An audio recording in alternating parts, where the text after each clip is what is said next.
Caution, what you are about to see is considered off-meta, and is intended for entertainment purpose only. Do not attempt without parental supervision. Frosty Hobo 47 is not liable for any bullying that may occur when your team realizes you aren't running a meta loadout. Alright, so y'all know what's up. This is the Scarlet Keep. I'm running an off-meta build using Vesper of Radius, Leviathan's Breath, a Arc Pulse Rifle, and the Sniper from Deepstone Crypt. I was pretty disappointed with Vesper of Radius, I'll be honest, from the beginning. I end up killing myself more using it. Like, I'm trying to proc it, and I end up just killing myself quite a bit throughout this.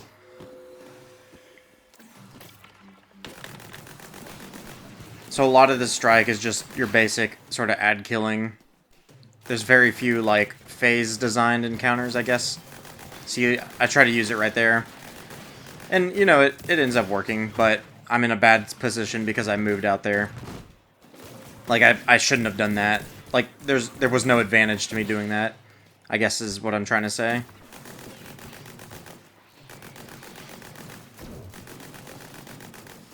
It was fun to be able to use Leviathan's Breath, I can definitely say that. Like, it was nice to change it up for once, and actually, like, get some use out of it.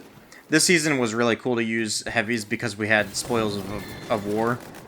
So, like, you could actually reliably use something like Leviathan's Breath to stun your champions you gotta deal with. You know, just using stasis intelligently to keep the champions from using their abilities. Most effective against the barrier champions. Now this pulse I have is really nice. It's got Genesis and Disruption Break, I believe, is the second one. So, like, it's the ultimate shield breaking pulse rifle. And since it's anti-barrier pulses this season, I figured I might use it. I think it's going to be sunset after the season of this video. I'll have to check that, though.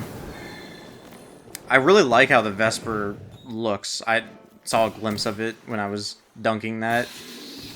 So, like, it's a really cool looking thing. Again, I try to, like, get in a position to try to use the Stasis and Vesper.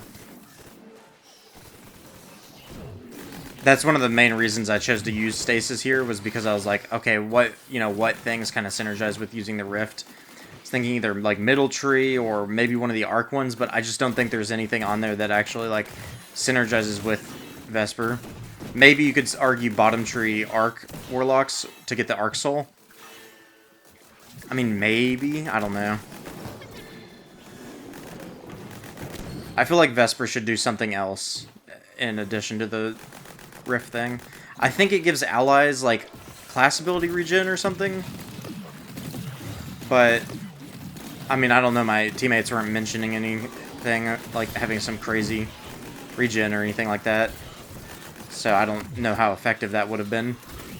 Oh no, I think it gives the Warlock class ability regen when you're surrounded by enemies. Which, sure, outside of like Grandmasters, I could see that being pretty interesting. Maybe in PvP. But this is just not the thing you want to like be surrounded. Because right now I'm watching, even at like 3 times speed, it's not that much of a recharge. If it was just a passive recharge, I could kind of see the argument for that. Like, if it just gave it a 50% Rift cooldown, that'd be a nice little passive. That'd be a good way to like make it more useful. Right here, you gotta be careful with that Shrieker. So when you get the chance to open it up from far back, you want to take that. Now, Genesis and Disruption Break are wonderful weapons in Grandmasters. Like, these sort of shield mods for Grandmasters are wonderful. Anything with match game, really, they're great. Disruption Break is really great with the Raid Sniper from Deepstone because it increases kinetic damage. I think it's a 50% buff, which I think is the highest buff in the game. Or I guess it'd be a debuff, technically, on the enemies. So whenever you have the option to actually use these shield breaking mods, or perks, whatever you want to call them, you should take the chance and do that. They're really good. I think they also proc on stuff like Witherhoard and Thorn, like their dot effect. See, I try to use my Rift. I think right here is where I die a lot, because I try to, like, use the Vesper of Radius.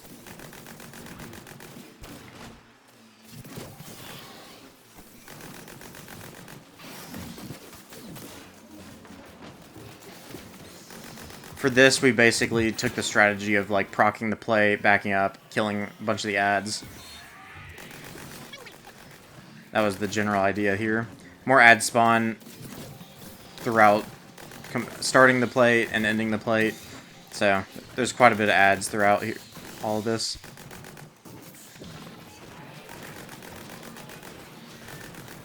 I mean, I could see Vesper Radius being really good in one of the Legendary Lost sectors. If, like, you have, like, bonus arc damage, maybe it'd be really good there. I mean, I don't really know.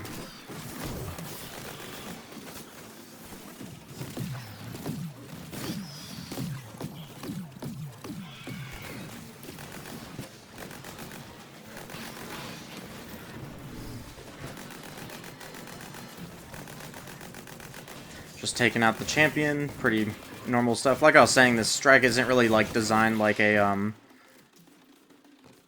like an encounter-based. I don't know how to put it perfectly, like, it's just a bunch of ads, basically. Like, there's no, like, big mechanic here that we're having to, like, deal with. Like, this is super, like, go at your own pace sort of thing. You know, there's no, like, precedent of, like, some dude throwing stasis grenades at you, like in Glassway, that's, like, forcing you to play in a certain speed or safety or aggro or whatever you want to call it. You know, you can very much, you know, go slow if you really want to.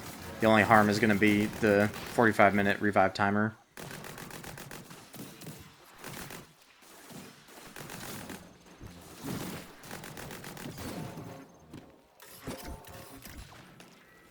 I would love to get some suggestions on what exotic to run through Grandmasters in the future. It's been pretty enjoyable to try out these, like, random ones that I would never touch without doing this series of videos. I'm going to definitely be putting out more stuff about different exotics and different Grandmasters.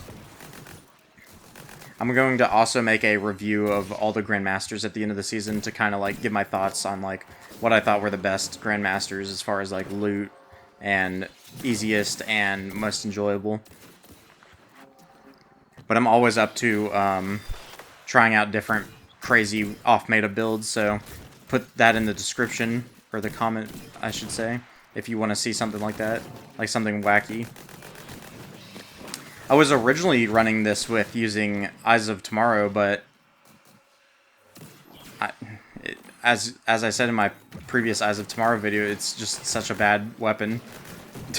The people I was trying to do it with from LFG just did not like it.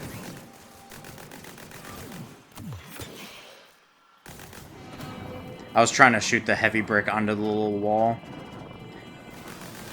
Also, people try to, like, do the cheese here, and it's like, you definitely don't need to. It feels kind of, I don't know, it feels kind of empty doing a cheese skip like that, where you're literally avoiding the difficult part.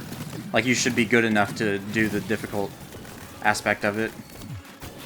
I'm not saying, like, it's bad to do cheeses or anything. Like, you know, if that's what you want to do, that's what you want to do. But I pride myself on, you know, getting better and over time and learning things. So I personally don't want to do cheeses as much as I don't have to.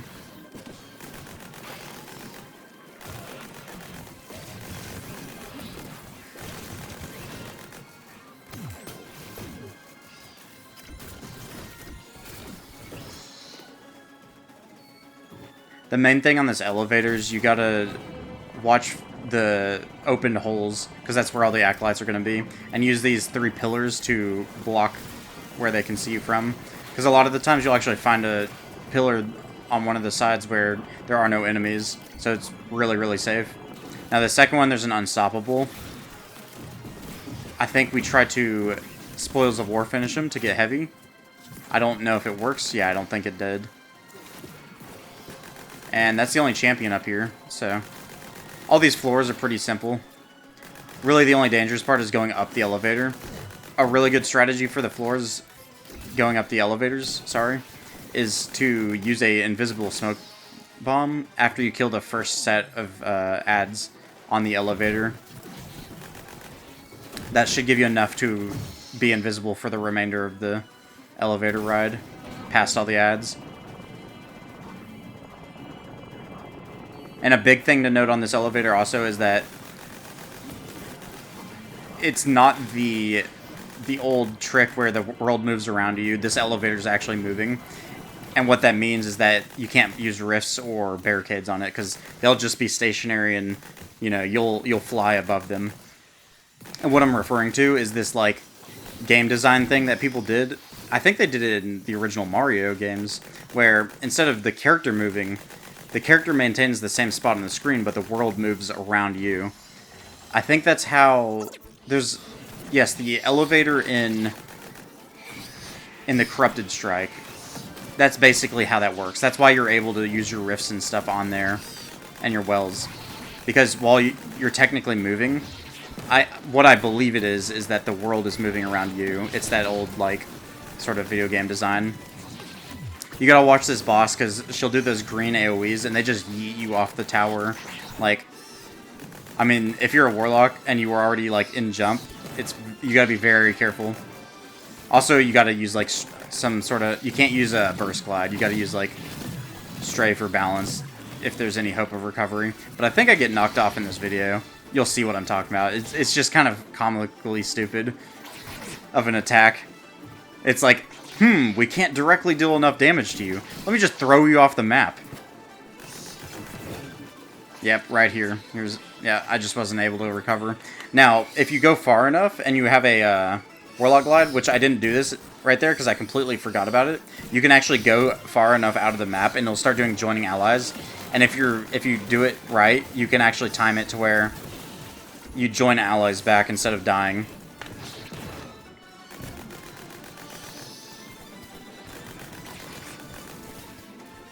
I'm a big fan of this pulse rifle, but like I said, I think it's going to be sunset, so it's kind of sad.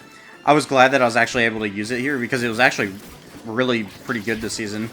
Like, anti-barrier pulse rifles and any Grandmaster with arc shields, you know. Gotta go there. You gotta kill these unstoppables. These are probably the #1 thing in this boss fight that make it hard. That and the green little, like, yeet spells.